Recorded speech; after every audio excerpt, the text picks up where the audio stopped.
ನಮಸ್ತೆ ಎಲ್ರಿಗೂ, ನಾನು ಶ್ವೇತಾ.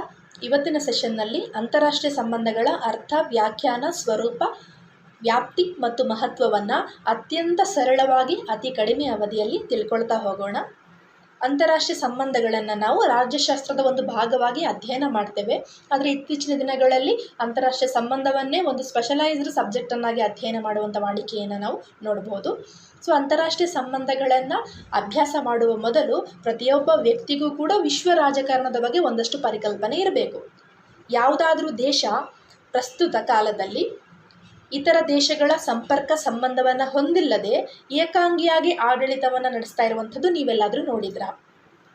ಬೈ ಚಾನ್ಸ್ ಯಾವುದೇ ರಾಷ್ಟ್ರ ಕೂಡ ಏಕಾಂಗಿಯಾಗಿ ಸ್ವಾವಲಂಬಿಯಾಗಿ ಇತ್ತೀಚಿನ ದಿನಗಳಲ್ಲಿ ಆಡಳಿತವನ್ನು ನಡೆಸಲಿಕ್ಕೆ ಸಾಧ್ಯ ಇಲ್ಲ ಅಂತ ಅನ್ನೋದಾಗಿದ್ದರೆ ಅಲ್ಲಿ ನಿಮಗೆ ಅರಿವಾಗುತ್ತೆ ಅಂತಾರಾಷ್ಟ್ರೀಯ ಸಂಬಂಧಗಳ ಪ್ರಾಮುಖ್ಯತೆ ಎಷ್ಟು ಅಗತ್ಯ ಅನ್ನುವಂಥದ್ದು. ಹಾಗಾದರೆ ಇವತ್ತಿನ ಸೆಷನ್ನನ್ನು ನಾವು ಆರಂಭಿಸೋಣ. ಸೊ ಮೊದಲಿಗೆ ಮಾನವ ಒಬ್ಬ ಸಮಾಜ ಜೀವಿ ಅನ್ನುವಂಥದ್ದು ನಮಗೆಲ್ಲರಿಗೂ ಕೂಡ ಗೊತ್ತಿರುವಂಥ ವಿಷಯ. ಆತ ಕೇವಲ ಸಮಾಜ ಜೀವಿ ಅಷ್ಟೇ ಅಲ್ಲ, ಆತ ಪರಸ್ಪರಾವಲಂಬಿ ಕೂಡ. ಸೊ ಅರಿಸ್ಟಾಟಲ್ ಒಂದು ಮಾತು ಹೇಳ್ತಾನೆ, ಯಾವ ಮನುಷ್ಯ ಸಮಾಜದ ಹೊರತಾಗಿ ಆತ ಏಕಾಂಗಿಯಾಗಿ ಬದುಕು ನಡೆಸುವ ಇಚ್ಛೆಯನ್ನು ವ್ಯಕ್ತಪಡಿಸ್ತಾನೋ ಆತ ದೇವರಾಗಿರಬೇಕು ಅಥವಾ ಒಂದು ಪೀಡೆಯಾಗಿರಬೇಕು ಅಂತ. ಸೊ ಮನುಷ್ಯ ಜನ್ಮತಃ ಏಕಾಂಗಿಯಾಗಿ ಬದುಕು ನಡೆಸಲಿಕ್ಕೆ ಸಾಧ್ಯವಿಲ್ಲ. ತನ್ನ ದಿನನಿತ್ಯದ ಅವಶ್ಯಕತೆಗಳನ್ನು ಪೂರೈಸಿಕೊಳ್ಳುವ ಉದ್ದೇಶದಿಂದಾದರೂ ಆತ ಇನ್ನೊಬ್ಬ ವ್ಯಕ್ತಿಯ ಜೊತೆ ಸಂಪರ್ಕಕ್ಕೆ ಬರಲೇಬೇಕಾಗತ್ತೆ. ಹಾಗಾಗಿ ಸ್ವಾವಲಂಬಿಯಾಗಿ ಮನುಷ್ಯ ಇವತ್ತು ಬದುಕಲಿಕ್ಕೆ ಸಾಧ್ಯ ಇಲ್ಲ. ಸೊ ಅದೇ ರೀತಿ ಒಂದು ರಾಷ್ಟ್ರ ಕೂಡ ತನ್ನ ಸರ್ವತೋಮುಖ ಅಭಿವೃದ್ಧಿಯ ಬೆಳವಣಿಗೆಯ ದೃಷ್ಟಿಯಿಂದ ಇತರ ರಾಷ್ಟ್ರಗಳ ಸಂಬಂಧ ಮತ್ತು ಸಂಪರ್ಕವನ್ನು ಸಾಧಿಸುವುದು ಅತ್ಯಂತ ಅವಶ್ಯಕ ಇರುವಂಥದ್ದು. ಸೊ ಒಬ್ಬ ವ್ಯಕ್ತಿಗೆ ಹೇಗೆ ಸಮಾಜದ ಅವಶ್ಯಕತೆ ಇದೆಯೋ ಅದೇ ರೀತಿ ರಾಷ್ಟ್ರಗಳಿಗೂ ಕೂಡ ಅಂತಾರಾಷ್ಟ್ರೀಯ ಸಂಬಂಧಗಳು ಅತಿ ಅಗತ್ಯ.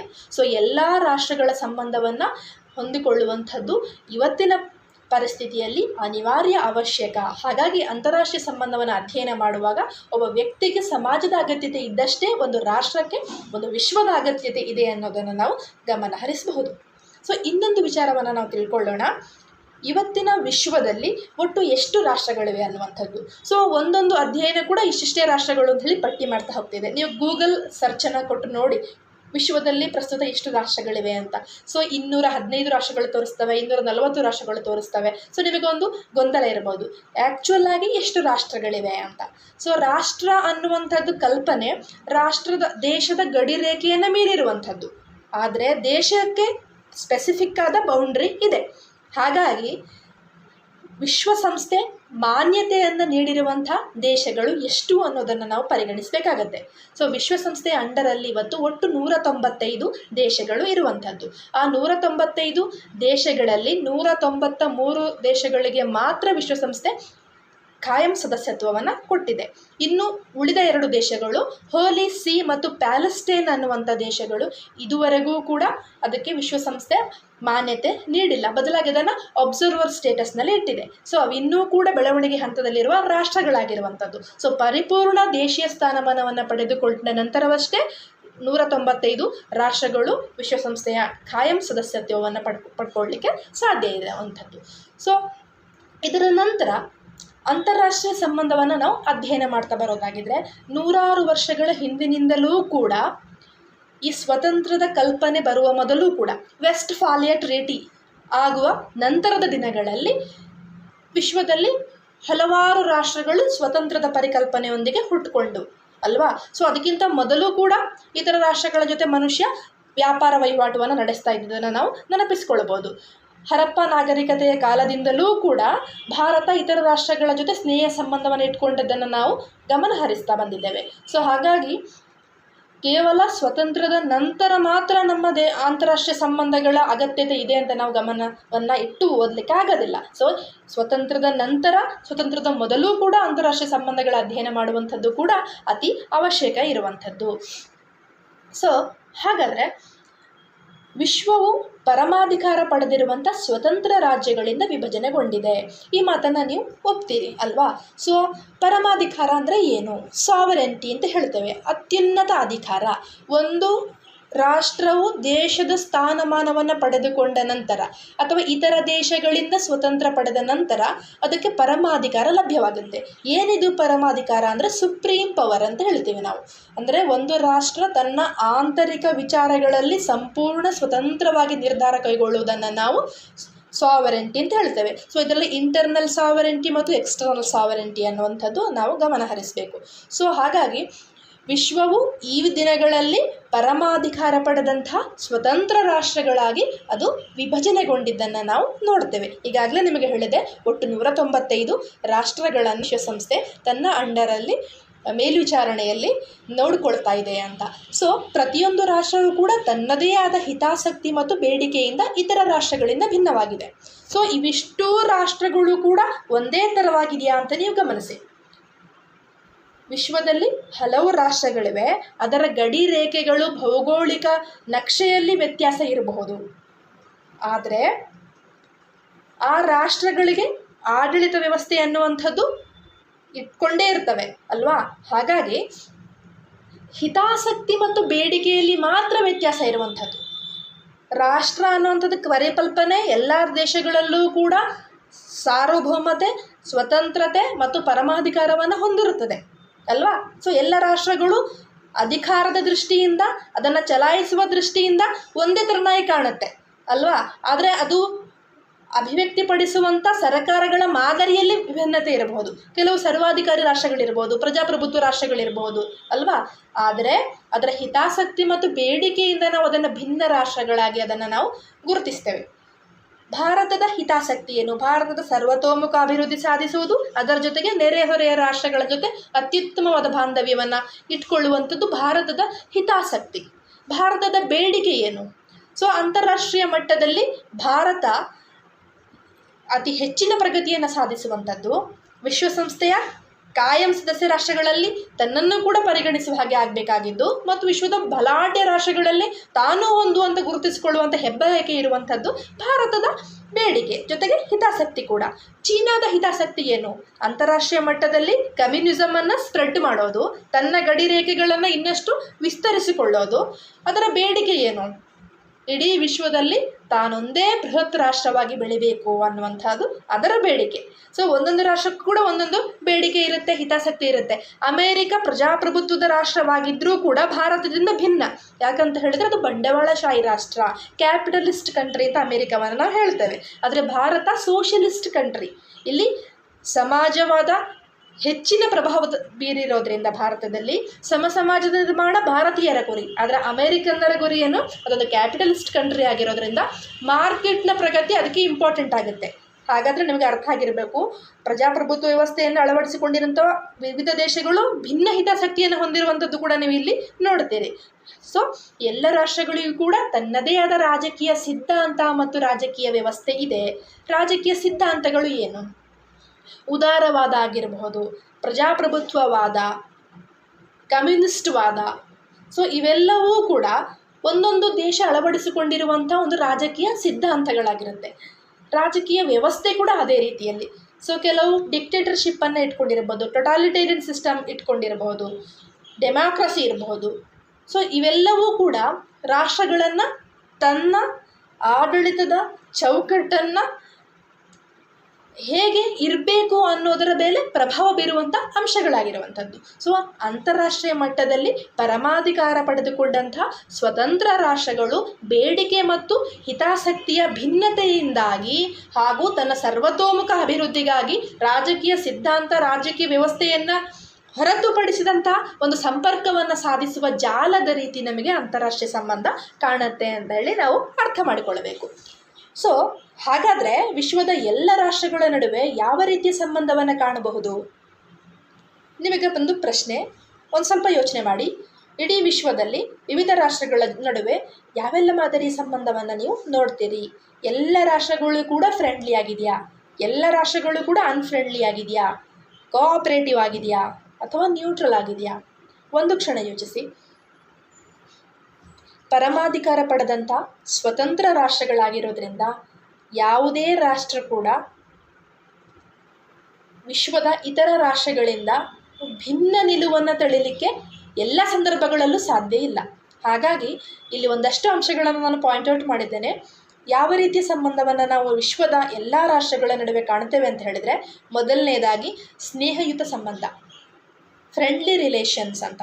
ಸೊ ಇಲ್ಲಿ ಉದಾಹರಣೆಗಾಗಿ ನಾವು ನೋಡೋದಾಗಿದ್ದರೆ, ಭಾರತ ಮತ್ತು ರಷ್ಯಾ ಶೀತಲ ಸಮರದ ಕಾಲದಿಂದಲೂ ಕೂಡ ಭಾರತಕ್ಕೆ ರಷ್ಯಾ ಒಂದು ಅತ್ಯುತ್ತಮವಾದ ಒಂದು ಫ್ರೆಂಡ್ಲಿ ಕಂಟ್ರಿಯಾಗಿ ಅದು ಗುರುತಿಸಿಕೊಂಡಿದೆ. ಇನ್ನು ಎರಡನೇ ಅಂಶ ಏನು ಅಂತ ಹೇಳಿದ್ರೆ, ಮೈತ್ರಿಯುತ ಸಂಬಂಧ. ಸ್ನೇಹ ಮತ್ತು ಮೈತ್ರಿಗೆ ಏನು ಡಿಫರೆನ್ಸ್ ಅಂತ ನಿಮಗೆ ಸಂಶಯ ಮೂಡಬಹುದು. ಎಲ್ಲ ಸ್ನೇಹ ಹೊಂದಿರುವಂಥ ರಾಷ್ಟ್ರಗಳೆಲ್ಲವೂ ಕೂಡ ಮೈತ್ರಿಯುತ ಸಂಬಂಧವನ್ನು ಇಟ್ಕೊಳ್ಳುವ ಅವಶ್ಯಕತೆ ಇಲ್ಲ. ಮೈತ್ರಿ ಅನ್ನುವಂಥದ್ದು ಸ್ನೇಹದಿಂದ ಒಂದು ಹೆಜ್ಜೆ ಮುಂದೆ. ಕಷ್ಟ ಬಂದಾಗ ನಮ್ಮ ಮೇಲೆ ಅನುಕಂಪದ ಜೊತೆಗೆ ಸಹಾಯ ಹಸ್ತವನ್ನು ಕೂಡ ಬೇಡುವಂಥ ಒಂದು ಪರಿಸ್ಥಿತಿಯನ್ನು ನಾವು ಮೈತ್ರಿಯುತ ಸಂಬಂಧದಲ್ಲಿ ಕಾಣ್ತೇವೆ. ವಿಶ್ವ ಶೀತಲ ಸಮರದಲ್ಲಿ 2 ಬ್ಲಾಕ್ಗಳಾಗಿ ಒಡೆದೋಯ್ತು. ಒಂದು USA ಬ್ಲಾಕ್, ಇನ್ನೊಂದು ರಷ್ಯಾದ ಬ್ಲಾಕ್ ಆಗಿ. ನಮಗೆ ರಷ್ಯಾದ ಜೊತೆ ಸ್ನೇಹ ಇತ್ತು. 1971 ಫ್ರೆಂಡ್ಶಿಪ್ ಟ್ರೀಟಿ ಕೂಡ ನಾವು ಮಾಡ್ಕೊಂಡಿದ್ದೇವೆ. ಹಾಗಂತ ಹೇಳಿ ನಾವು ರಷ್ಯಾದ ವಾರ್ಸೋ ಪ್ಯಾಕ್ಟ್ಗೆ ನಾವು ಸೇರಿರಲಿಲ್ಲ, ಅಥವಾ ರಷ್ಯಾದ ಬೆಂಬಲವನ್ನು ಸೂಚಿಸಿ ನಾವು ಕಮ್ಯುನಿಸ್ಟ್ ರಾಷ್ಟ್ರದ ಪರ ಇದ್ದೇವೆ ಅಂಥೇಳಿ ಎಲ್ಲೂ ಹೇಳಲಿಲ್ಲ.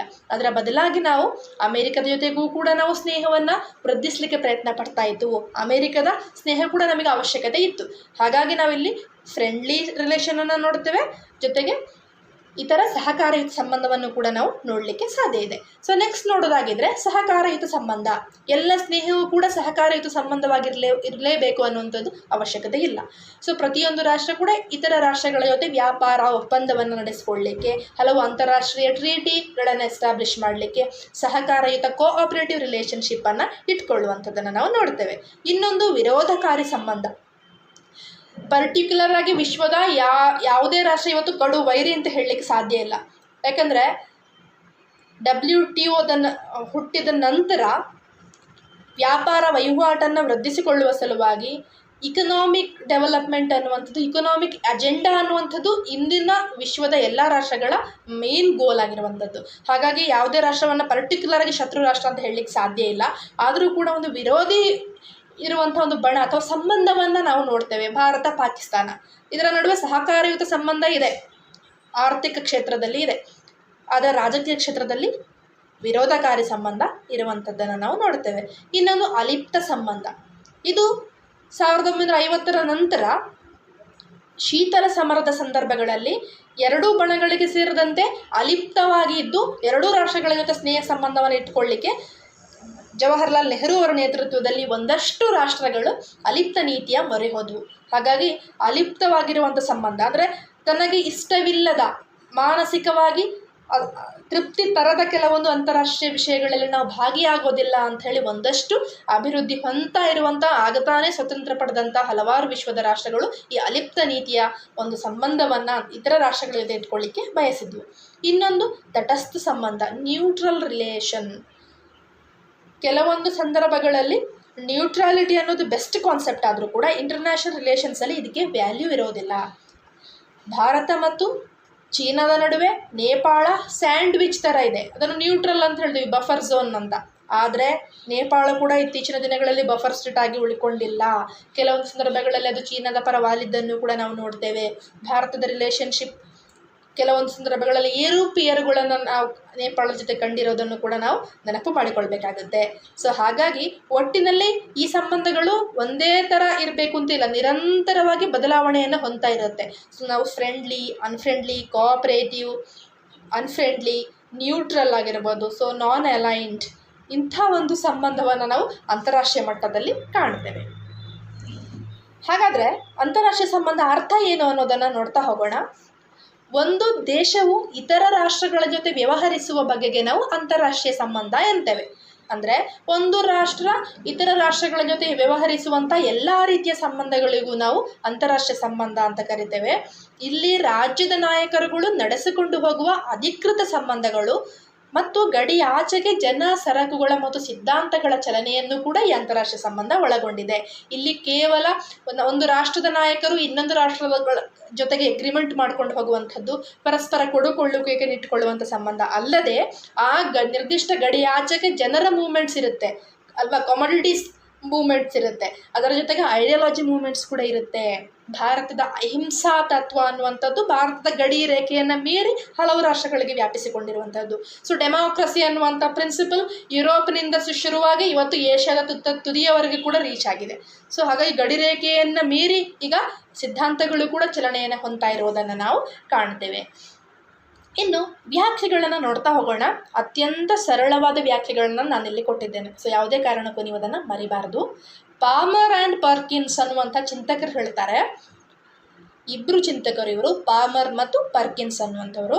ಸ್ಥಿತ್ಯಂತರ ಗತಿಯಲ್ಲಿ ಇರುವ ವಿಶ್ವ ಸಮುದಾಯದ ಅಧ್ಯಯನವೇ ಅಂತಾರಾಷ್ಟ್ರೀಯ ಸಂಬಂಧಗಳು. ಸ್ಥಿತ್ಯಂತರ ಗತಿ ಅಂತ ಹೇಳಿದರೆ ಸದಾ ಬದಲಾವಣೆಗೆ ಒಳಗಾಗ್ತಾ ಇರುವಂಥ ವಿಶ್ವ ಸಮುದಾಯದ ಅಧ್ಯಯನವನ್ನು ನಾವು ಅಂತಾರಾಷ್ಟ್ರೀಯ ಸಂಬಂಧ ಅಂತ ಹೇಳಿ ಕರಿತೇವೆ ಅಂತ ಅವ್ರು ಹೇಳ್ತಾರೆ. ಸೊ ಕ್ವಿನ್ಸಿ ರೈಟ್ ಮತ್ತು ಟಾಯ್ನ್ಬೇ ಅನ್ನುವಂಥ ಚಿಂತಕರು ಪರಮಾಧಿಕಾರ ಪಡೆದಿರುವ ಸ್ವತಂತ್ರ ರಾಷ್ಟ್ರಗಳ ನಡುವಣ ಸಂಬಂಧಗಳ ಅಧ್ಯಯನವನ್ನು ಅಂತಾರಾಷ್ಟ್ರೀಯ ಸಂಬಂಧ ಎಂದು ಕರೆಯುತ್ತೇವೆ ಅಂತ ಅವ್ರು ಹೇಳ್ತಾರೆ. ಸೊ ಅಂತಾರಾಷ್ಟ್ರೀಯ ಸಂಬಂಧ ಹುಟ್ಕೊಳ್ಬೇಕು ಅಂತ ಹೇಳಿದರೆ ಅಲ್ಲಿ ಪರಮಾಧಿಕಾರ ಪಡೆದಂಥ ಸ್ವತಂತ್ರ ರಾಷ್ಟ್ರಗಳು ಇರಬೇಕು ಅಂಥೇಳಿ ಟಾಯ್ನ್ಬೇ ಹಾಗೂ ಕ್ವಿನ್ಸಿ ರೈಟ್ ಅವರು ಹೇಳ್ತಾರೆ. ಇನ್ನು ಫ್ರೆಡ್ರಿಕ್ ಹಾರ್ಟ್ಮನ್ ಅವ್ರು ಏನು ಹೇಳ್ತಾರೆ ನೋಡ್ತಾ ಹೋಗೋಣ. ಸೊ ಈ ಡೆಫಿನೇಷನ್ ದೊಡ್ಡದಾಗಿ ಕಾಣ್ಬೋದು ನಿಮಗೆ, ಆದರೆ ಅರ್ಥ ಮಾಡಿಕೊಂಡ್ರೆ ಅತ್ಯಂತ ಸರಳವಾಗಿದೆ. ಅಂತಾರಾಷ್ಟ್ರೀಯ ಸಂಬಂಧಗಳು ಎಂಬ ಪದವು ಅತ್ಯಂತ ವ್ಯಾಪಕ ಅರ್ಥದಲ್ಲಿ ರಾಜ್ಯಗಳ ನಡುವೆ ಎಲ್ಲ ವ್ಯವಹಾರಗಳು ಮತ್ತು ರಾಷ್ಟ್ರೀಯ ಗಡಿಯನ್ನು ಹಾಯ್ದು ಹೋಗುವ ಜನ, ಸರಕು ಮತ್ತು ವಿಚಾರಗಳನ್ನು ಒಳಗೊಂಡಿದ್ದರೂ ಕೂಡ ಅಧ್ಯಯನ ಕ್ಷೇತ್ರವಾಗಿ ರಾಜ್ಯಗಳು ತಮ್ಮ ರಾಷ್ಟ್ರೀಯ ಹಿತಾಸಕ್ತಿಗಳನ್ನು ಅಂತಾರಾಷ್ಟ್ರೀಯ ಅನ್ಯ ರಾಷ್ಟ್ರಗಳ ಹಿತಾಸಕ್ತಿಗಳನ್ನು ಹೊಂದಾಣಿಕೆ ಮಾಡಿಕೊಳ್ಳುವಂಥ ವಿಧಾನಗಳಲ್ಲಿ ಅದನ್ನು ಕೇಂದ್ರೀಕರಿಸಲಾಗಿದೆ ಅಂತ. ಸೊ ಜನರಾಗಿರ್ಬೋದು, ರಾಜಕೀಯ ನಾಯಕರಿರ್ಬೋದು, ಅವರ ನಡುವೆ ನಡೆಸುವಂಥ ಸಂಬಂಧ ಅಲ್ಲದೆ ನಿಜವಾದ ಅರ್ಥದಲ್ಲಿ ಒಂದು ದೇಶ ತನ್ನ ಹಿತಾಸಕ್ತಿಯನ್ನು ಇನ್ನೊಂದು ದೇಶದ ಮೇಲೆ ಹೇಗೆ ಪ್ರಯೋಗಿಸ್ತದೆ ಅನ್ನುವಂಥದ್ದು ಅಂತಾರಾಷ್ಟ್ರೀಯ ಸಂಬಂಧ ಅಂತೇಳಿ ಫ್ರೆಡ್ರಿಕ್ ಹಾರ್ಟ್ಮನ್ ಅವರು ಹೇಳಿದ್ದಾರೆ. ಸೊ ಇನ್ನು ಅಂತಾರಾಷ್ಟ್ರೀಯ ಸಂಬಂಧಗಳ ಸ್ವರೂಪವನ್ನು ನಾವು ತಿಳಿತಾ ಹೋಗೋಣ. ಸೊ ಇಲ್ಲಿ ಒಟ್ಟು 9 ಅಂಶಗಳಿದೆ. ಅಂತಾರಾಷ್ಟ್ರೀಯ ಸಂಬಂಧಗಳ ಸ್ವರೂಪ, ನೇಚರ್ ಆಫ್ ಇಂಟರ್ನ್ಯಾಷನಲ್ ರಿಲೇಷನ್ ಅಂದರೆ ಅಂತಾರಾಷ್ಟ್ರೀಯ ಸಂಬಂಧ ಅನ್ನುವಂಥದ್ದು ನಾವು ಹೊರಗಿನಿಂದ ನೋಡುವಾಗ ಯಾವ ಥರ ಕಾಣುತ್ತೆ ಅನ್ನುವಂಥದ್ದು. ಸೊ ಜಸ್ಟ್ ನೀವು ಥಿಂಕ್ ಮಾಡ್ತಾ ಹೋಗಿ. ಇದೊಂದು ಅಂತರ್ಶಿಸ್ತೀಯ ಸಂಬಂಧ. ಹೌದು, ಅಂತಾರಾಷ್ಟ್ರೀಯ ಸಂಬಂಧ ಅಂತ ಹೇಳಿದರೆ ಕೇವಲ ಇದು ಪೊಲಿಟಿಕ್ಸ್ಗೆ ಮಾತ್ರ ಸಂಬಂಧಿಸಿಲ್ಲ. ಇಂಟರ್ನ್ಯಾಷನಲ್ ರಿಲೇಷನ್ಸ್ ಅನ್ನುವಂಥ ಇವತ್ತು ಇಕನಾಮಿಕ್ಸ್ಗೆ ಸಂಬಂಧಪಟ್ಟಿದೆ, ಅರ್ಥಶಾಸ್ತ್ರಕ್ಕೆ ಸಂಬಂಧಪಟ್ಟಿದೆ, ಸೋಷಿಯಲಿಸಮ್ ಅಲ್ಲಿ ಇದೆ, ಸಮಾಜವಾದ ಕೂಡ ಇದೆ, ಅಂದರೆ ಸೋಷಿಯಾಲಜಿಗೂ ಕೂಡ ಸಂಬಂಧಪಟ್ಟಿದೆ, ಸೈಂಟಿಫಿಕ್ ಡೆವಲಪ್ಮೆಂಟ್ಗೂ ಕೂಡ ಅಲ್ಲಿ ಸಂಬಂಧಪಟ್ಟಿದೆ. ಸೊ ಇದೊಂದು ಅಂತರ್ಶಿಸ್ತೀಯ ಸಂಬಂಧವಾಗಿ ಉಳ್ಕೊಂಡಿದೆ ಅಂತಾರಾಷ್ಟ್ರೀಯ ಸಂಬಂಧ ಎನ್ನುವಂಥದ್ದು. ಇನ್ನು ಸೆಕೆಂಡ್ ಒನ್, ಎಲ್ಲ ರಾಷ್ಟ್ರಗಳು ಅಂತಾರಾಷ್ಟ್ರೀಯ ರಾಜಕಾರಣದ ಪಾತ್ರಧಾರಿಗಳು. ವಿಶ್ವಸಂಸ್ಥೆಯ ಜೊತೆಯಲ್ಲಿ ಇವತ್ತು ಯೂನಿಪೋಲಾರ್, ಬೈಪೋಲಾರ್, ಮಲ್ಟಿಪೋಲಾರ್ ಅನ್ನುವಂಥ ಒಂದು ಪರಿಕಲ್ಪನೆಯಲ್ಲಿ ಪ್ರಸ್ತುತ ವಿಶ್ವ ಇವತ್ತು ಮಲ್ಟಿಪೋಲಾರ್ ಅಥವಾ ಅನ್ನುವಂಥ ಒಂದು ಕಲ್ಪನೆಯಲ್ಲಿ ಇರುವಂಥದ್ದು. ಸೊ ಯಾವುದೇ ರೀತಿಯಲ್ಲಿ ಇಲ್ಲಿ ಬೈಪೋಲಾರ್ ಇಲ್ಲ, ಕೋಲ್ಡ್ ವಾರ್ ಮುಗ್ದೋಯ್ತು, ಹಾಗಂತೇಳಿ ಅಮೇರಿಕ ಒಂದೇ ಇದೆ ಅಂತೇಳಿ ನಾವು ಯೂನಿಪೋಲಾರ್ ಅಂತ ಹೇಳಲಿಕ್ಕೆ ಆಗೋದಿಲ್ಲ. ಸೊ ಈ ಥರ ಲೂಸ್ ಬೈಪೋಲಾರ್ ಆಗಿ ಕೂಡ ನಮಗೆ ಕಾಣುತ್ತೆ, ಯಾಕಂದರೆ ಅಲ್ಲಿ ವಿಶ್ವಸಂಸ್ಥೆ ಅನ್ನೋದು ಅಗ್ರಗಣ್ಯ ಸಂಸ್ಥೆಯಾಗಿರುವಂಥದ್ದು. ಸೊ ಮಲ್ಟಿಪೋಲಾರ್ ಅಂದರೆ ಹಲವು ರಾಷ್ಟ್ರಗಳು ಅಲ್ಲಿ ಇರುವಂಥದ್ದು ಕೂಡ ಪ್ರಭಾವಶಾಲಿಯುತವಾದ ರಾಷ್ಟ್ರಗಳಿರುವಂಥದ್ದನ್ನು ನೋಡ್ತೇವೆ. America, Russia, great Britain, France, China, Bharat, Japan, ಮತ್ತು ದಕ್ಷಿಣ ಆಫ್ರಿಕಾ, ಬ್ರೆಜಿಲ್, ಜರ್ಮನಿ, ಇವಿಷ್ಟು ಬಲಶಾಲಿಯಾಗಿರುವಂಥ ರಾಷ್ಟ್ರಗಳು ವಿಶ್ವದಲ್ಲಿ. ಸೊ ಇವುಗಳನ್ನು ಕೂಡ ನಾವು ನೋಡ್ತೇವೆ. ಹಾಗಾಗಿ ಎಲ್ಲ ರಾಷ್ಟ್ರಗಳು ಕೂಡ ಅಂತಾರಾಷ್ಟ್ರೀಯ ಮಟ್ಟದಲ್ಲಿ ಪಾತ್ರಧಾರಿಗಳಾಗಿ ಅಂತಾರಾಷ್ಟ್ರೀಯ ರಾಜಕಾರಣ ಬದಲಾಗ್ತಾ ಇರುವಾಗ ಅದರ ಪಾತ್ರಗಳು ಕೂಡ ಬದಲಾಗ್ತಾ ಇರುವುದನ್ನು ನಾವು ನೋಡ್ತೇವೆ. ಥರ್ಡ್ ಪಾಯಿಂಟ್, ರಾಷ್ಟ್ರೀಯ ಹಿತಾಸಕ್ತಿಯ ಗುರಿ. ಪ್ರತಿಯೊಂದು ರಾಷ್ಟ್ರಕ್ಕೂ ಕೂಡ ರಾಷ್ಟ್ರೀಯ ಹಿತಾಸಕ್ತಿ ಅನ್ನುವಂಥ ಒಂದು ಗುರಿ ಇರುತ್ತೆ. ಆ ರಾಷ್ಟ್ರೀಯ ಹಿತಾಸಕ್ತಿಯನ್ನು ಪರಿಪೂರ್ಣಗೊಳಿಸಲಿಕ್ಕೆ ಅವು ಇತರ ರಾಷ್ಟ್ರಗಳ ಜೊತೆ ಸಂಬಂಧವನ್ನು ಇಟ್ಕೊಳ್ತದೆ. ಗಡಿರೇಖೆಯನ್ನು ಮೀರಿದ ಸಂಬಂಧ ಇರುತ್ತೆ. ಅಲ್ಲಿ ಸ್ನೇಹ ಸಂಬಂಧ ಇದ್ದರೆ ಪರವಾಗಿಲ್ಲ, ಸ್ನೇಹ ಸಂಬಂಧ ಮೀರಿ ಗಡಿಯನ್ನು ವಿಸ್ತರಣೆ ಮಾಡಬೇಕು, ವಿಸ್ತರಣಾ ನೀತಿಯನ್ನು ಅನುಸರಿಸಿಕೊಂಡ್ರೆ ಏನಾಗುತ್ತೆ, ಅಲ್ಲಿ ಯುದ್ಧ ಆಗುವ ಸಂಬಂಧ ಇರುತ್ತೆ. ಸೊ ಮೇಜರ್ ಆಗಿ ಇಲ್ಲಿ ರಾಷ್ಟ್ರೀಯ ಹಿತಾಸಕ್ತಿಯ ಗುರಿಯನ್ನು ಇಟ್ಕೊಂಡಿರೋದನ್ನು ನಾವು ನೋಡ್ತೇವೆ. ಅದೇ ರೀತಿ ಫೋರ್ತ್ ಪಾಯಿಂಟ್ ನೋಡಿ, ಘರ್ಷಣೆ ಮತ್ತು ಸಹಕಾರ ಅಂತಾರಾಷ್ಟ್ರೀಯ ಸಂಬಂಧ ಒಂದು ಪ್ರಮುಖ ಲಕ್ಷಣ. ರಾಷ್ಟ್ರಗಳ ನಡುವೆ ಘರ್ಷಣೆ, ಕಾನ್ಫ್ಲಿಕ್ಟನ್ನು ನಾವು ನೋಡ್ತೇವೆ. ಎಲ್ಲ ಸಂದರ್ಭಗಳಲ್ಲೂ ಕೋಆಪರೇಟಿವ್ ರಿಲೇಷನ್ಶಿಪ್ ಇರೋದಿಲ್ಲ, ಕೆಲವೊಂದು ವಿಚಾರಗಳ ನಡುವೆ ಘರ್ಷಣೆ ಇರುತ್ತೆ. ಸೊ ಕೋಆಪರೇಷನ್ ಕೂಡ ನಡೆಯುತ್ತೆ. ಇನ್ನು 5th ಪಾಯಿಂಟ್, ರಾಷ್ಟ್ರೀಯ ಶಕ್ತಿಯ ಪ್ರಮುಖ ಸಾಧನ. ಸೊ ಅಂತಾರಾಷ್ಟ್ರೀಯ ಮಟ್ಟದಲ್ಲಿ ರಾಷ್ಟ್ರೀಯ ಶಕ್ತಿ, ನ್ಯಾಷನಲ್ ಪವರ್ ಅನ್ನುವಂಥದ್ದೊಂದು ಪ್ರಮುಖ ಸಾಧನ, ಮೀನ್ಸ್ ಅಂತ ನಾವು ಕರಿತೇವೆ. ಸೊ ರಾಷ್ಟ್ರೀಯ ಶಕ್ತಿಯನ್ನು ನಾವು ಹೆಚ್ಚು ಮಾಡ್ತಾ ಮಾಡ್ತಾ ಮಾಡ್ತಾ ಅಂತಾರಾಷ್ಟ್ರೀಯ ಮಟ್ಟದಲ್ಲಿ ಇತರ ರಾಷ್ಟ್ರಗಳನ್ನು ತಮ್ಮ ಕಂಟ್ರೋಲಿಗೆ ಹೇಗೆ ತರ್ತೇವೆ ಅನ್ನುವಂಥ ಒಂದು ಸ್ಟಡಿ ಅದು ನ್ಯಾಷನಲ್ ಪವರ್ ಅನ್ನುವಂಥದ್ದು. ನೆಕ್ಸ್ಟ್ ಸೆಷನ್ನಲ್ಲಿ ಅದೆಲ್ಲ ಇನ್ಕ್ಲೂಡ್ ಆಗ್ತಾ ಹೋಗುತ್ತೆ. ಆವಾಗ ನೀವು ಅದನ್ನು ವಿಸ್ತಾರವಾಗಿ ನಿಮಗೆ ಕಲಿಬೋದು. ರಾಷ್ಟ್ರೀಯ ಹಿತಾಸಕ್ತಿ ಅಂದರೆ ಏನು, ರಾಷ್ಟ್ರೀಯ ಶಕ್ತಿ ಅಂದರೆ ಏನು ಅಂತ. ಸೊ ನೆಕ್ಸ್ಟ್ ನಾವು ನೋಡ್ತಾ ಹೋಗೋದಾಗಿದ್ರೆ, ಬದಲಾವಣೆ ಆಗ್ತಾ ಇರುವ ಅಂತಾರಾಷ್ಟ್ರೀಯ ವ್ಯವಸ್ಥೆಯನ್ನು ನಾವು ನೋಡ್ಬೋದು. ಸೊ ಇವತ್ತು ಇದ್ದ ಹಾಗೆ ರಾಷ್ಟ್ರಗಳು ನಾಳೆ ಇರೋದಿಲ್ಲ. ಸೊ ಒಂದು ಹಂತದಲ್ಲಿ ಅಮೆರಿಕದ ಪ್ರಭಾವ ಸಂಪೂರ್ಣ ಕುಸಿದು ಹೋಗಿತ್ತು ಇತ್ತೀಚಿನ ದಿನಗಳಲ್ಲಿ. ರಷ್ಯಾದ ಪ್ರಭಾವ ಅತಿ ಹೆಚ್ಚಾಗ್ತಾ ಇದೆ. ಸೊ ಇದನ್ನು ಕೂಡ ನಾವು ಗಮನ ಹರಿಸ್ಬೋದು. ಚೀನಾ ತನ್ನ ನೀತಿಗಳಿಂದಲೇ ಅದು ಪರಸ್ಪರ ಇತರ ರಾಷ್ಟ್ರಗಳಿಂದ ಒಂದು ವಿರೋಧಿ ಸ್ಥಾನದಲ್ಲಿ ಇದ್ದರೂ ಕೂಡ ಅದರ ಆರ್ಥಿಕತೆ ಚೇತರಿಕೆಯನ್ನು ಕಾಣ್ತಾ ಇದೆ. ಸೊ ಇವನ್ನು ಕೂಡ ನಾವು ಗಮನಿಸಬೇಕಾಗುತ್ತೆ. ಸೊ ರಾಷ್ಟ್ರಗಳ ನಡುವೆ ಹೊಂದಾಣಿಕೆ ಇರುವಂಥ ಸಂಬಂಧವನ್ನು ಕೂಡ ನೋಡ್ತೇವೆ ನಾವು. 7th ಪಾಯಿಂಟ್ ಅಂದರೆ ಪರಿಸ್ಥಿತಿ ಯಾವುದೇ ರೀತಿ ಇದ್ದರೂ ಕೂಡ ಹೊಂದಾಣಿಕೆ ನಡೆಸ್ಕೊಂಡು ಹೋಗುವಂಥದ್ದು ಇದು best policy in the international relation. So 8th ಸಾರ್ವಜನಿಕ ಅಭಿಪ್ರಾಯಕ ಮನ್ನಣೆ. ಕೆಲವೊಂದು ಸಂದರ್ಭಗಳಲ್ಲಿ ಸಾರ್ವಜನಿಕರ ಅಭಿಪ್ರಾಯ ಯಾವ ರೀತಿ ಇದೆ ಅನ್ನೋದು ಕೂಡ ಅಂತಾರಾಷ್ಟ್ರೀಯ ಮಟ್ಟದಲ್ಲಿ ಕೆಲವು ನಾಯಕರ ನೀತಿಗಳು ಬದಲಾವಣೆಗೆ ಕಾರಣ ಆಗುತ್ತೆ. ವಿಯೆಟ್ನಾಂ ಮೇಲೆ ಅಮೆರಿಕ ವಾರ್ ಮಾಡಿದಾಗ ಅಮೆರಿಕದ ಜನತೆಗೆ ಅದು ಇಷ್ಟ ಇರಲಿಲ್ಲ. ಸೊ ಅಲ್ಲಿನ ಅಧ್ಯಕ್ಷರಿಗೆ ಅದೊಂದು ಕೆಟ್ಟ ಹೆಸರು ತಂದುಕೊಡ್ತು, ಯಾಕೆ ವಿಯೆಟ್ನಾಂ ಮೇಲೆ ಯುದ್ಧ ಮಾಡುವಂಥ ಅವಶ್ಯಕತೆ ಇತ್ತು ಅನ್ನುವಂಥದ್ದು. ಸೊ ನೆಕ್ಸ್ಟ್ 9th ಅಧಿಕೃತ ಮತ್ತು ಅನಧಿಕೃತ ಸಂಸ್ಥೆಗಳ ಪ್ರಭಾವವನ್ನು ನಾವು ಅಂತಾರಾಷ್ಟ್ರೀಯ ಮಟ್ಟದಲ್ಲಿ ಕಾಣುತ್ತೇವೆ. ಅಧಿಕೃತ ಸಂಸ್ಥೆಗಳು ಅಂತ ಹೇಳಿದ್ರೆ ವಿಶ್ವಸಂಸ್ಥೆ, ಅದರ ಅಂಗಸಂಸ್ಥೆಗಳು, ಕೆಲವೊಂದು ಎನ್ವಿರಾನ್ಮೆಂಟ್ ಆರ್ಗನೈಸೇಷನ್ ಇರಬಹುದು. ಸೊ ಇವೆಲ್ಲ ಅಧಿಕೃತ. ಅನಧಿಕೃತ ಮಲ್ಟಿನ್ಯಾಷನಲ್ ಕಾರ್ಪೊರೇಷನ್ಸ್ಗಳಾಗಿರ್ಬೋದು, NGOಗಳಾಗಿರ್ಬೋದು, ಇವೆಲ್ಲ ಅನಧಿಕೃತ ಸಂಸ್ಥೆಗಳು. ಇತ್ತೀಚಿನ 10-15 ವರ್ಷಗಳಲ್ಲಿ ಅನಧಿಕೃತ ಸಂಸ್ಥೆಗಳ ಪ್ರಭಾವ ವಿಶ್ವಸಂಸ್ಥೆಯಲ್ಲಿ ಅತಿ ಹೆಚ್ಚಾಗ್ತಾ ಇರೋದನ್ನು ನಾವು ನೋಡ್ತಾ ಬಂದಿದ್ದೇವೆ. ಇನ್ನು ನೆಕ್ಸ್ಟ್ ಅಂತಾರಾಷ್ಟ್ರೀಯ ಸಂಬಂಧಗಳ ವ್ಯಾಪ್ತಿ ಏನು ಅನ್ನೋದನ್ನು ನಾವು ನೋಡೋಣ. ರಾಜ್ಯ ವ್ಯವಸ್ಥೆಯ ಸ್ವರೂಪ ಮತ್ತು ಕಾರ್ಯಾಚರಣೆ. ರಾಜ್ಯದ ವ್ಯವಸ್ಥೆ ಯಾವ ಮಾದರಿಯಲ್ಲಿ ಇದೆ ಮತ್ತು ಯಾವ ರೀತಿಯ ರಾಜ್ಯಗಳು ತನ್ನ ಕಾರ್ಯಾಚರಣೆಯನ್ನು ನಡೆಸ್ತದೆ ಅನ್ನುವಂಥದ್ದು ಈ ಅಂತಾರಾಷ್ಟ್ರೀಯ ಸಂಬಂಧಗಳ ವ್ಯಾಪ್ತಿಯಲ್ಲಿ ನಾವು ಅಧ್ಯಯನ ಮಾಡ್ತೇವೆ. ಅದು ಕಮ್ಯುನಿಸ್ಟ್ ಕಂಟ್ರಿ ಆಗಿರಬಹುದು, ಡೆಮಾಕ್ರೆಟಿಕ್ ಕಂಟ್ರಿ ಆಗಿರಬಹುದು, ಡಿಕ್ಟೇಟರ್ಶಿಪ್ ಇರುವಂಥದ್ದು, ಮಿಲಿಟರಿ ರೂಲ್ ಇರ್ಬೋದು. ಸೊ ಇದೆಲ್ಲವನ್ನು ಗಮನಿಸಿದಾಗ ಅಂತಾರಾಷ್ಟ್ರೀಯ ಮಟ್ಟದಲ್ಲಿ ತಾನು ಅಳವಡಿಸಿಕೊಂಡಿರುವ ಸಿದ್ಧಾಂತಗಳು ಅಥವಾ ರಾಜ್ಯದ ವ್ಯವಸ್ಥೆಯ ಒಂದು ಆಡಳಿತಾತ್ಮಕ ಸ್ವರೂಪ ಹೇಗೆ ಇನ್ನೊಂದು ರಾಷ್ಟ್ರಗಳ ಮೇಲೆ ಪ್ರಭಾವ ಬೀರುತ್ತೆ ಅದನ್ನು ಕೂಡ ನಾವು ಇಲ್ಲಿ ಸ್ಟಡಿ ಮಾಡ್ತೇವೆ. ಸೊ ವ್ಯಾಪ್ತಿ ಅಂದರೆ ನಾವು ಅದೊಂದು ಬೌಂಡ್ರಿ, ಯಾವ ಬೌಂಡ್ರಿಯನ್ನು ಒಳಗೆ ನಾವು ಅಂತಾರಾಷ್ಟ್ರೀಯ ಸಂಬಂಧವನ್ನು ಸ್ಟಡಿ ಮಾಡ್ತೇವೆ ಅನ್ನುವಂಥದ್ದು. ನೆಕ್ಸ್ಟ್ ರಾಷ್ಟ್ರೀಯ ಶಕ್ತಿಯ ಮೇಲೆ ಪ್ರಭಾವ ಬೀರುವ ಅಂಶ. ಸೊ ರಾಷ್ಟ್ರೀಯ ಶಕ್ತಿ, ನ್ಯಾಷನಲ್ ಪವರ್ ಅನ್ನುವಂಥದ್ದು ಅಂತಾರಾಷ್ಟ್ರೀಯ ಮಟ್ಟದಲ್ಲಿ ಒಂದು ಅತಿ ಪ್ರಾಮುಖ್ಯ ಇರುವಂಥ ಒಂದು ಕಾನ್ಸೆಪ್ಟ್. ಅದು ರಾಷ್ಟ್ರೀಯ ಶಕ್ತಿ ಮೇಲೆ ಯಾವೆಲ್ಲ ಅಂಶಗಳು ಪ್ರಭಾವ ಬೀರುತ್ತೆ, ಜಿಯೋಗ್ರಾಫಿಕಲ್ ಅಂಶಗಳು ಯಾವುದು, ಸೊ ಟ್ಯಾಂಜಿಬಲ್, ಇಂಟ್ಯಾಂಜಿಬಲ್ ಅಂತ ನಾವು ಹೇಳ್ತೇವೆ. ಸೊ ಅವೆಲ್ಲ ಅಂಶಗಳು ರಾಷ್ಟ್ರೀಯ ಶಕ್ತಿ ಮೇಲೆ ಪ್ರಭಾವ ಬೀರುತ್ತೆ. ಅದನ್ನು ಕೂಡ ನಾವು ಅಧ್ಯಯನ ಮಾಡಬೇಕಾಗುತ್ತೆ. ಯಾಕಂತ ಹೇಳಿದ್ರೆ ಇಂಗ್ಲೆಂಡ್, ಗ್ರೇಟ್ ಬ್ರಿಟನ್ ಅನ್ನುವಂಥ ಅತಿ ಚಿಕ್ಕ ರಾಷ್ಟ್ರ ಇಡೀ ವಿಶ್ವದ ಮೇಲೆ ಸಾರ್ವಭೌಮತೆಯನ್ನು ಸಾಧಿಸಲಿಕ್ಕೆ ಕಾರಣ ತನ್ನಲ್ಲಿರುವಂಥ ಒಂದು ನೌಕಾದಳದ ಸಾಮರ್ಥ್ಯ ಆಗಿರುವಂಥದ್ದು. ಅಮೇರಿಕ 2ನೇ ಮಹಾಯುದ್ಧ ಆಗುವವರೆಗೂ ತಟಸ್ಥವಾಗಿರಲಿಕ್ಕೆ ಕಾರಣ ಪೆಸಿಫಿಕ್ ಮತ್ತು ಅಟ್ಲಾಂಟಿಕ್ ಓಷನ್ಗಳ ನಡುವೆ ಅದು ಬಂದಿಯಾಗಿತ್ತು.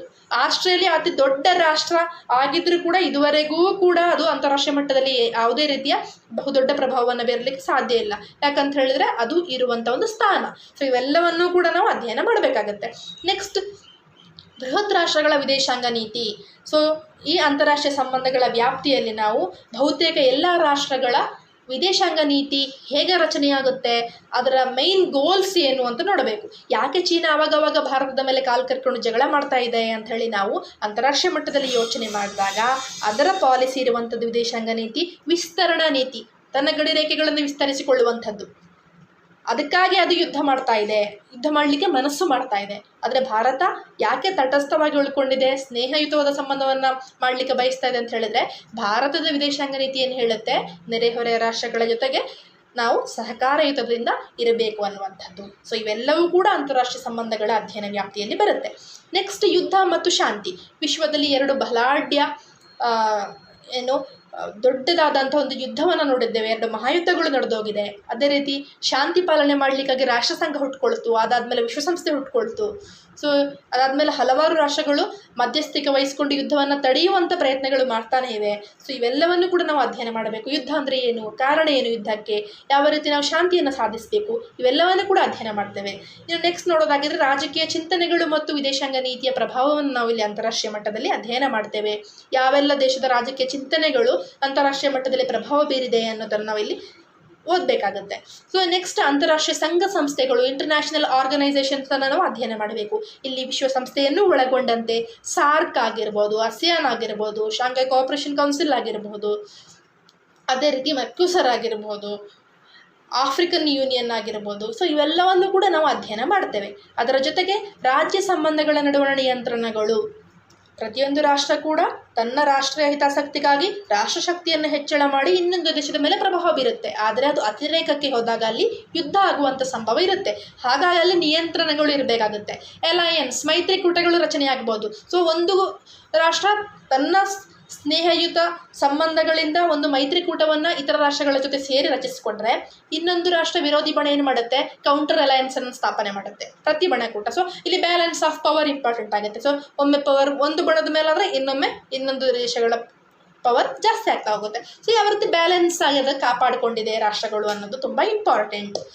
ನೆಕ್ಸ್ಟ್ ವಿದೇಶಾಂಗ ನೀತಿಯ ಸಾಧನ ಸಲಕರಣೆಗಳು.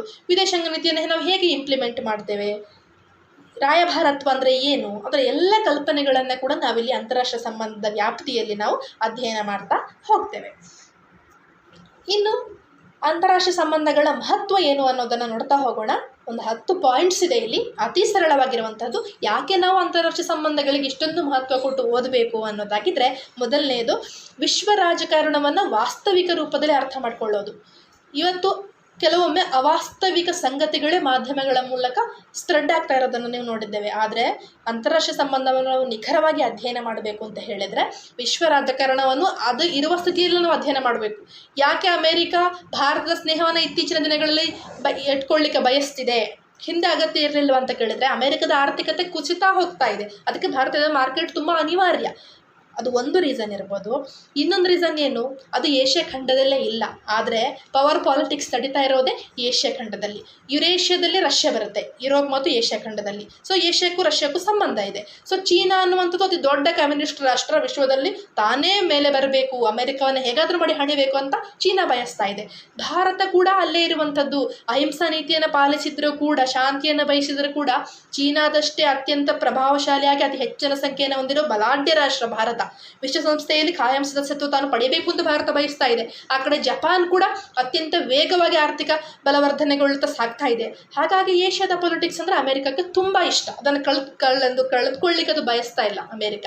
ಹಾಗಾಗಿ ಅದು ಇರುವ ಸ್ಥಿತಿಯಲ್ಲಿ ನಾವು ಅಧ್ಯಯನ ಮಾಡಬೇಕು. ಅದು ಬಿಟ್ಟು ಯಾಕೆ ಹಿಂದೆ ಅಮೆರಿಕ ನಮ್ಮ ಸ್ನೇಹವನ್ನು ಬಯಸಲಿಲ್ಲ, ಹಾಗಾಗಿ ನಾವು ಇವತ್ತು ಅಮೆರಿಕದ ಫ್ರೆಂಡ್ಶಿಪ್ ಬೇಡ ಅಂತ ಹೇಳಲಿಕ್ಕೂ ಕೂಡ ಆಗೋದಿಲ್ಲ. ಸೊ ಬದಲಾದ ಸನ್ನಿವೇಶಗಳಲ್ಲಿ ಇರುವ ಪರಿಸ್ಥಿತಿಯನ್ನು ಒಪ್ಪಿಕೊಂಡು ನಾವು ಅದನ್ನು ಅಧ್ಯಯನ ಮಾಡಬೇಕಾಗುತ್ತೆ. ಎರಡನೇದಾಗಿ ಅಂತಾರಾಷ್ಟ್ರೀಯ ಮಟ್ಟದಲ್ಲಿ ರಾಷ್ಟ್ರೀಯ ಹಿತಾಸಕ್ತಿಯ ಪ್ರಭಾವವನ್ನು ಅರ್ಥ ಮಾಡಿಕೊಳ್ಬಹುದು. ರಾಷ್ಟ್ರೀಯ ಹಿತಾಸಕ್ತಿಯ ಪ್ರಭಾವ ಎಷ್ಟರ ಮಟ್ಟಿಗಿದೆ ಅನ್ನೋದಕ್ಕೆ ಚೀನಾದ ಕಮ್ಯುನಿಸ್ಟ್ ಐಡಿಯಾಲಜಿ ಹೇಗೆ ಇತರ ರಾಷ್ಟ್ರಗಳನ್ನು ತನ್ನ ಕಂಟ್ರೋಲಲ್ಲಿ ಇಟ್ಕೊಳ್ಳಿಕ್ಕೆ ಬಯಸ್ತಾ ಇದೆ ಅಂತ ಹೇಳಿ ನೋಡ್ಬೋದು. ಇವತ್ತು ಕೂಡ ನಾರ್ತ್ ಕೊರಿಯಾ ಅಷ್ಟರ ಮಟ್ಟಿಗೆ ವಿಶ್ವದ ಶಾಂತಿಯನ್ನು ಹದಗೆಡಿಸುವ ಕೆಲಸ ಮಾಡ್ತಾ ಇದೆ ಅಂತ ಹೇಳಿದರೆ ಚೀನಾದ ಅಲ್ಲಿ ಪ್ರಭಾವ ಇರಲೇಬೇಕು. ಪಾಕಿಸ್ತಾನ ಯಾಕೆ ಭಾರತದ ಮೇಲೆ ನಿರಂತರವಾಗಿ ದಾಳಿ ನಡೆಸಲಿಕ್ಕೆ ಪ್ರಯತ್ನ ಮಾಡ್ತಾ ಇದೆ ಅಂತ ಹೇಳಿದರೆ ಅಲ್ಲಿ ಚೀನಾದ ಪ್ರಭಾವ ಇದೆ. ಸೊ ಇದನ್ನೆಲ್ಲವನ್ನೂ ಕೂಡ ನಾವು ಅಧ್ಯಯನ ಮಾಡಬೇಕಾಗುತ್ತೆ. ಇನ್ನು ಮೂರನೇದು ವಿಶ್ವ ಸಹಕಾರ ಮತ್ತು ಅಭಿವೃದ್ಧಿಯನ್ನು ಸಾಧಿಸುವುದನ್ನು ತಿಳಿಯಬಹುದು. ಯಾವ ರೀತಿ ವಿಶ್ವದ ಎಲ್ಲ ರಾಷ್ಟ್ರಗಳು ಸಹಕಾರ ಸಾಧಿಸ್ತವೆ, ಓವರಾಲ್ ಡೆವಲಪ್ಮೆಂಟ್ ಹೇಗೆ ನಡೀತಾ ಇದೆ ವಿಶ್ವದಲ್ಲಿ ಅಂತ ನಾವು ತಿಳ್ಕೊಳ್ಬೇಕು ಅಂತ ಹೇಳಿದರೆ ಅಂತಾರಾಷ್ಟ್ರೀಯ ಸಂಬಂಧವನ್ನು ನಾವು ಓದುವಂಥದ್ದು ಅತ್ಯಂತ ಅವಶ್ಯಕ ಇದೆ. ನೆಕ್ಸ್ಟ್ 4th ಪಾಯಿಂಟಲ್ಲಿ ಪ್ರಜೆಗಳ ರಾಷ್ಟ್ರೀಯ ಪ್ರಜ್ಞೆಯೊಂದಿಗೆ ಅಂತಾರಾಷ್ಟ್ರೀಯ ಪ್ರಜ್ಞೆಯ ಅವಶ್ಯಕತೆಯನ್ನು ತಿಳಿಯಬಹುದು. ನಾವೆಲ್ಲ ರಾಷ್ಟ್ರೀಯ ಪ್ರಜ್ಞೆಯನ್ನು ಹೊಂದಿರುವಂಥದ್ದು, ನಮ್ಮ ದೇಶ ಶ್ರೇಷ್ಠವಾಗಿರುವಂಥದ್ದು, ನಮ್ಮ ದೇಶದ ಬೌಂಡ್ರಿ ಒಳಗೆ ನಡೀತಾ ಇದೆ ಮಾತ್ರ ನಾವು ಅಧ್ಯಯನ ಮಾಡ್ತೇವೆ. ಆದರೆ ಇತ್ತೀಚಿನ ದಿನಗಳಲ್ಲಿ ಮೀಡಿಯಾದ ಪ್ರಭಾವಕ್ಕೆ ಒಳಗಾಗಿನೋ ಏನೋ ಸೊ ಅಂತಾರಾಷ್ಟ್ರೀಯ ಸಂಬಂಧಗಳು ಯಾವ ರೀತಿ ಬದಲಾವಣೆ ಹೊಂದ್ತಾ ಇದೆ ಅಂತ ಹೇಳಿದ್ರೆ ಪ್ರತಿಯೊಬ್ಬ ವ್ಯಕ್ತಿಗೆ ಇವತ್ತು ರಾಷ್ಟ್ರೀಯ ಪ್ರಜ್ಞೆ ಜೊತೆಗೆ ಅಂತಾರಾಷ್ಟ್ರೀಯ ಪ್ರಜ್ಞೆಯನ್ನು ಕೂಡ ಬೆಳೆಸ್ಕೊಳ್ತಾ ಬಂದಿದ್ದಾನೆ. ಫಾರಿನ್ ಕಂಟ್ರೀಸಲ್ಲಿ ಏನಾಯಿತು ಅನ್ನೋದು ಅವನಿಗೆ ತುಂಬ ಕುತೂಹಲ ಇದೆ. ಸೊ ಫಾರ್ ಎಕ್ಸಾಂಪಲ್ ಇತ್ತೀಚಿನ ದಿನಗಳಲ್ಲಿ ಕೊರೋನಾ ಚೀನಾದಲ್ಲಿ ಅದು ಹುಟ್ಕೊಳ್ತಾ, ಎಲ್ಲಿ ಹುಟ್ಕೊಳ್ತು, ಯಾಕೆ ಅದು ಚೀನಾದಲ್ಲಿ ಹುಟ್ಕೊಳ್ತು ಅಂತ ಎಲ್ಲ ಮಾಧ್ಯಮಗಳು ವರದಿ ಮಾಡ್ತಾ ಇದೆ. ಅಮೆರಿಕವನ್ನು ಹಣಿಯೋ ತಂತ್ರನ ಅಥವಾ ಭಾರತವನ್ನು ಹಣಿಯೋ ತಂತ್ರನ ಅಥವಾ ಬೇರೆಲ್ಲ ರಾಷ್ಟ್ರಗಳು ಹೇಗೆ ರಿಯಾಕ್ಟ್ ಮಾಡ್ತಾ ಇದೆ, ಹೇಗೆ ಕಂಟ್ರೋಲ್ ಮಾಡ್ತಾ ಇದೆ. ಬದಲಾದ ಪರಿಸ್ಥಿತಿಯಲ್ಲಿ ಒಂದು ಜೈವಿಕ ಕ್ರಿಮಿಯನ್ನು ಬಳಸ್ಕೊಂಡು ಯುದ್ಧ ಮಾಡಬಹುದಾ, ಇವೆಲ್ಲವನ್ನು ನಾವು ಅಧ್ಯಯನ ಮಾಡ್ತಾ ಬಂದಿದ್ದೇವೆ. ಒಂದು ಇಂಟ್ರೆಸ್ಟಿಂಗ್ ಆಗಿರೋ ಒಂದು ಸಬ್ಜೆಕ್ಟ್ ಆಗಿರುವಂಥದ್ದು ಇದು. ನೆಕ್ಸ್ಟ್, ವಿಶ್ವ ಎದುರಿಸುತ್ತಿರುವ ಪ್ರಮುಖ ಸಮಸ್ಯೆಗಳ ಬಗ್ಗೆ ತಿಳಿಬೋದು. ಇವತ್ತು ಬಡತನ ಅನ್ನುವಂಥದ್ದು, ನಿರುದ್ಯೋಗ ಅನ್ನುವಂಥದ್ದು, ಮಹಿಳಾ ಸಮಸ್ಯೆಗಳಾಗಿರ್ಬೋದು, ಶೈಕ್ಷಣಿಕ ಸಮಸ್ಯೆಗಳಾಗಿರ್ಬೋದು, ಹವಾಮಾನ ಬದಲಾಗ್ತಾ ಇರುವಂಥ ಪರಿಸ್ಥಿತಿ ಆಗಿರ್ಬೋದು, ಇವೆಲ್ಲವನ್ನೂ ಕೂಡ ನಾವು ಅಂತಾರಾಷ್ಟ್ರೀಯ ಸಂಬಂಧಗಳಲ್ಲಿ ಅಧ್ಯಯನ ಮಾಡ್ತೇವೆ. ಇದೊಂದು ಬಹುಶಿಸ್ತೀಯ ಅಧ್ಯಯನ. ಇಲ್ಲಿ ಕೇವಲ ನಾವು ಪೊಲಿಟಿಕಲ್ ಸೈನ್ಸ್ ಓದ್ತಾ ಇಲ್ಲ. ಇಂಟರ್ನ್ಯಾಷನಲ್ ರಿಲೇಷನ್ಸ್ ಅಂದರೆ ಎಲ್ಲ ರೀತಿಯ ಸಂಬಂಧಗಳನ್ನು ಕೂಡ ನಾವಿಲ್ಲಿ ಅಧ್ಯಯನ ಮಾಡಬೇಕಾಗುತ್ತೆ. ಸೊ ನೆಕ್ಸ್ಟ್ ನಾವು ನೋಡ್ತಾ ಹೋಗೋದಾಗಿದ್ದರೆ 6ನೇ ಪಾಯಿಂಟ್, ರಾಷ್ಟ್ರಗಳ ವಿದೇಶಾಂಗ ನೀತಿಯನ್ನು ತಿಳಿಬಹುದು. ಅಂತಾರಾಷ್ಟ್ರೀಯ ಸಂಬಂಧವನ್ನು ಅಧ್ಯಯನ ಮಾಡೋದ್ರಿಂದ ಭಾರತದ ವಿದೇಶಾಂಗ ನೀತಿ ಜೊತೆಗೆ Russia, America, China, Japan, great Britain ಇಂಥ ಬಲಾಢ್ಯ ರಾಷ್ಟ್ರಗಳ ವಿದೇಶಾಂಗ ನೀತಿ ಹೇಗಿದೆ ಅನ್ನೋದನ್ನು ನಾವು ತಿಳಿಬೋದು. ಇನ್ನು ರಾಷ್ಟ್ರೀಯ ಶಕ್ತಿಯ ಪ್ರಭಾವ ಮತ್ತು ಪರಿಣಾಮವನ್ನು ತಿಳಿಬೋದು. ರಾಷ್ಟ್ರೀಯ ಶಕ್ತಿ ಎಷ್ಟರ ಮಟ್ಟಿಗೆ ಪ್ರಭಾವ ಬೀರುತ್ತೆ ಅನ್ನೋದಂತಾದರೆ, ಹಿಟ್ಲರನ ಒಂದು ನೀತಿ ಹೇಗೆ 2ನೇ ಮಹಾಯುದ್ಧ ಆಗಲಿಕ್ಕೆ ಕಾರಣ ಆಯಿತು ಅನ್ನುವಂಥದ್ದು ಅದರ ಪರಿಣಾಮ. ಸೊ ಇದನ್ನು ಕೂಡ ನಾವು ಗಮನಿಸಬೇಕಾಗತ್ತೆ. ಜಪಾನ್ ತಾನೇ ಪವರ್ಫುಲ್ ಆಗಿರಬೇಕು ಅಥವಾ ರಷ್ಯಾದ ವಿರುದ್ಧ ತಾನು 1905ನೇ ಇಸ್ವಿಯಲ್ಲಿ ಗೆದ್ದ ಕಾರಣವನ್ನು ಇಟ್ಕೊಂಡು ಇಡೀ ವಿಶ್ವವನ್ನು ಗೆಲ್ಬೋದಾ ಅಂತ ಹೇಳಿ ಅದು ಹವಾಯಿ ದ್ವೀಪದ ಮೇಲೆ ಅದು ದಾಳಿ ಮಾಡುತ್ತೆ. ಅದುವರೆಗೂ ಸುಮ್ಮನಿದ್ದ ಅಮೇರಿಕಾ ಜಪಾನ್ನ ಪರ್ಲ್ ಹಾರ್ಬರ್ ಮತ್ತು ನಾಗಸಾಕಿ ಮೇಲೆ ಅಲ್ಲಿ ದಾಳಿ ಮಾಡುತ್ತೆ. ಅಂದರೆ ಇಲ್ಲಿ ಒಂದು ನೀತಿಯ ಪ್ರಭಾವದ ಜೊತೆಗೆ ಪರಿಣಾಮವನ್ನು ಕೂಡ ನಾವು ಅಲ್ಲಿ ಕಲಿಬೇಕಾಗತ್ತೆ. ನೆಕ್ಸ್ಟ್ 8ನೇ ಅಂಶ, ಬದಲಾಗ್ತಾ ಇರುವ ರಾಷ್ಟ್ರಗಳ ಮನಸ್ಥಿತಿಯನ್ನು ಅರಿಬಹುದು. ಅಮೇರಿಕದ ಮನಸ್ಥಿತಿ ಇತ್ತೀಚಿನ ದಿನಗಳಲ್ಲಿ ಬದಲಾಗಿದೆ. ಯಾವೆಲ್ಲ ರಾಷ್ಟ್ರಗಳು ಅಮೇರಿಕ ಕಡೆಗಣಿಸ್ತಾ ಇತ್ತು, ಅವೆಲ್ಲ ರಾಷ್ಟ್ರಗಳು ಇವತ್ತು ಅಮೇರಿಕಕ್ಕೆ ಬಹುಮುಖ್ಯವಾಗಿರುವಂಥದ್ದು. ಅದನ್ನು ಕೂಡ ನಾವಿಲ್ಲಿ ಗಮನಿಸಬೇಕು. ಒಂದು ಹಂತದಲ್ಲಿ ಪಾಕಿಸ್ತಾನ ಅಮೇರಿಕದ ಅಲಯನ್ ಆಗಿರುವಂಥದ್ದು ನಿಮಗೆ ಶೀತಲ ಸಮರದ ಸಂದರ್ಭಗಳಲ್ಲಿ ಅಮೇರಿಕದ ಬಣವನ್ನು, ಆ ಅಲಯನ್ಸನ್ನು ಇದು ಪಾಕಿಸ್ತಾನ ಸೇರಿಕೊಳ್ತು. ಆದರೆ ಇತ್ತೀಚಿನ ದಿನಗಳಲ್ಲಿ ಅದು ಚೀನಾದ ಪ್ರಭಾವಕ್ಕೆ ಪಾಕಿಸ್ತಾನ ಒಳಗಾಗಿರುವಂಥದ್ದು. ಸೊ ಪರಿಸ್ಥಿತಿ ಬದಲಾಗ್ತಾ ಇರುವಾಗ ರಾಷ್ಟ್ರಗಳ ಮನಸ್ಥಿತಿ ಕೂಡ ಬದಲಾಗ್ತಾ ಇರೋದನ್ನು ನಾವು ಕಾಣ್ಬೋದು. ಇನ್ನು ರಾಜ್ಯಗಳ ನಡುವೆ ಬಿಕ್ಕಟ್ಟು, ಯುದ್ಧ, ಶಾಂತಿ, ಸಹಕಾರವನ್ನು ತಿಳಿಬೋದು. ಕಾನ್ಫ್ಲಿಕ್ಟ್ ಯಾಕೆ ಆಗ್ತಾ ಇದೆ, ಸೊ ಕಾನ್ಫ್ಲಿಕ್ಟ್ ನಂತರ ವಾರ್ ಆಗಿ ಕನ್ವರ್ಟ್ ಆಗ್ತಾ ಇದೆ, ಅದನ್ನು ಶಾಂತಿಯುತವಾಗಿ ಹೇಗೆ ಬಗೆಹರಿಸ್ಬೋದು ಅನ್ನೋದನ್ನು ನಾವು ಕಲಿತೇವೆ. ಕೊನೆಯದಾಗಿ 10ನೇ ಅಂಶ, ಅಂತಾರಾಷ್ಟ್ರೀಯ ಸಂಘ ಸಂಸ್ಥೆಗಳ ಅವಶ್ಯಕತೆಯನ್ನು ತಿಳಿಬಹುದು. 1ನೇ ಮಹಾಯುದ್ಧ ಮುಗಿದಾಗ ರಾಷ್ಟ್ರ ಸಂಘ ಮುಖ್ಯ ಗೋಲ್ ಇದ್ದಿದ್ದು 2ನೇ ಮಹಾಯುದ್ಧ ನಡೀಬಾರ್ದು ಅಂತ. ಆದರೆ 2ನೇ ಮಹಾಯುದ್ಧ ನಡೆದೇ ಹೋಯಿತು. ನೆಕ್ಸ್ಟ್ ವಿಶ್ವಸಂಸ್ಥೆಯ ರಚನೆ ಆಯಿತು. ಇದುವರೆಗೂ 3ನೇ ಮಹಾಯುದ್ಧ ನಡೆಯಲಿಲ್ಲ. ಹಾಗಾಗಿ ಅಂತಾರಾಷ್ಟ್ರೀಯ ಮಟ್ಟದಲ್ಲಿ ಇರುವಂಥ ವಿವಿಧ ಸಂಘ ಸಂಸ್ಥೆಗಳು ಯಾವ ರೀತಿಯಾದ ಪ್ರಭಾವವನ್ನು ಬೀರುತ್ತೆ ಅನ್ನೋದನ್ನು ಕೂಡ ನಾವಿಲ್ಲಿ ಕಲಿತಾ ಹೋಗ್ತೇವೆ. ಸೊ ಇಷ್ಟು ಅಂತಾರಾಷ್ಟ್ರೀಯ ಸಂಬಂಧಗಳ ಅರ್ಥ, ವ್ಯಾಪ್ತಿ, ಸ್ವರೂಪ, ಮಹತ್ವವನ್ನು ನಾವು ಇವತ್ತು ಅತ್ಯಂತ ಸರಳವಾಗಿ ಕಲಿತಿದ್ದೇವೆ. ಸೊ ಇನ್ನಷ್ಟು ಹೊಸ ವಿಚಾರಗಳೊಂದಿಗೆ ನಾವು ನೆಕ್ಸ್ಟ್ ಸೆಷನ್ನಲ್ಲಿ ನಿಮ್ಮನ್ನು ಭೇಟಿಯಾಗ್ತೇನೆ. ಎಲ್ರಿಗೂ ಧನ್ಯವಾದಗಳು.